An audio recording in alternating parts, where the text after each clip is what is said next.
ಒಬ್ಬ ಬಡ ಮುದುಕಿಯ ಕಣ್ಣೀರು, ಒಂದು ಲೋಭಿ ಜಮೀನ್ದಾರದ ದ್ರೋಹ ಮತ್ತು ಒಂದೇ ರಾತ್ರಿಯಲ್ಲಿ ನಿರ್ಮಾಣವಾದ ಭವ್ಯ ರಾಮಮಂದಿರ. ಭಕ್ತಿಯ ಶಕ್ತಿ ಎಷ್ಟು ದೊಡ್ಡದು ಗೊತ್ತಾ? ದೇವರನ್ನೇ ಆಕಾಶದಿಂದ ಭೂಮಿಗೆ ಇಳಿಸಬಲ್ಲಷ್ಟು ದೊಡ್ಡದು.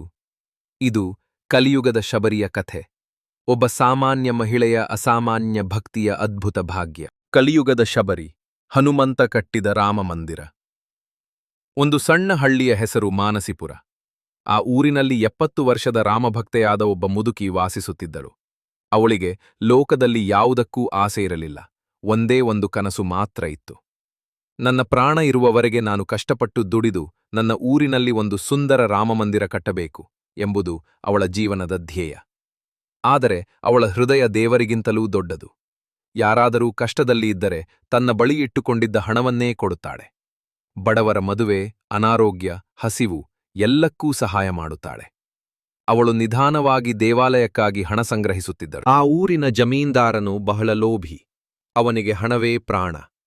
ಒಂದು ದಿನ ಅವನು ಕುಯುಕ್ತಿ ಮಾಡಿ ಮುದುಕಿಯ ಎಲ್ಲ ಸಂಗ್ರಹಿಸಿದ ಹಣವನ್ನು ಕಳ್ಳತನ ಮಾಡಿಸಿಕೊಂಡು ತನ್ನ ಬಳಿ ಇಟ್ಟುಕೊಂಡ. ಮುದುಕಿ ಅತ್ತಳು.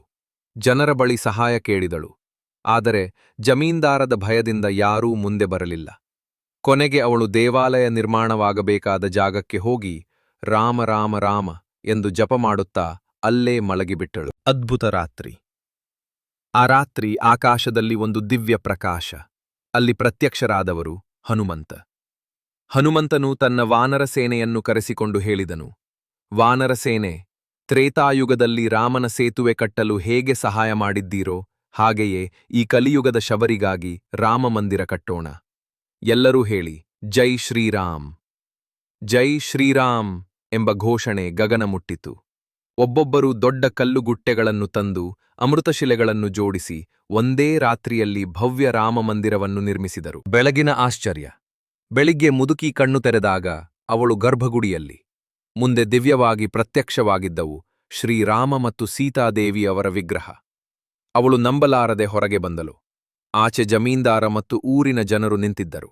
ಜಮೀನ್ದಾರ ಅತ್ತುತ್ತ ಹೇಳಿದನು, ಅಮ್ಮ, ನೀನು ಎಷ್ಟು ಭಾಗ್ಯವಂತಳು. ನಾನು ಸ್ವತಃ ಆಂಜನೇಯ ದರ್ಶನ ಪಡೆದಿದ್ದೇನೆ. ನನ್ನ ಆಸ್ತಿಯೆಲ್ಲಾ ಈ ದೇವಾಲಯಕ್ಕೆ ಬರೆಯುತ್ತೇನೆ. ಜೀವನ ಪೂರ್ತಿ ಇಲ್ಲಿ ಸೇವೆ ಮಾಡುತ್ತೇನೆ. ನನ್ನ ತಪ್ಪು ಕ್ಷಮಿಸು ಅಮ್ಮ. ಜನರು ಹೇಳಿದರು, ನಮಗೆಲ್ಲ ಒಂದೇ ಕನಸು ಬಂತು. ವಾನರ ಸೇನೆ ರಾಮಮಂದಿರ ಕಟ್ಟುತ್ತಿರುವುದು. ಕನಸಿನಲ್ಲಿ ಕಂಡ ಮಂದಿರವೇ ಇದು. ಮುದುಕಿ ಕಣ್ಣೀರಿನಿಂದ ನಿಂತಳು.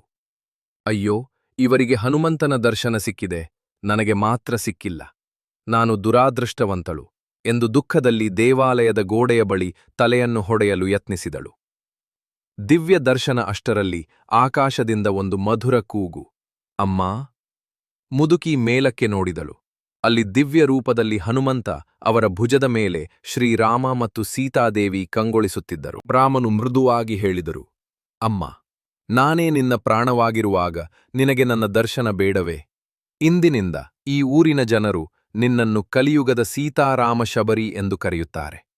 ಈ ದೇವಾಲಯದಲ್ಲಿ ಮೊದಲು ನಿನ್ನ ದರ್ಶನ ಪಡೆದ ನಂತರವೇ ನನ್ನ ದರ್ಶನ ಪಡೆಯುವವರಿಗೆ ಸುಖ, ಶಾಂತಿ ಮತ್ತು ಅವರ ಎಲ್ಲಾ ವರಗಳನ್ನು ನಾನು ತೀರಿಸುತ್ತೇನೆ.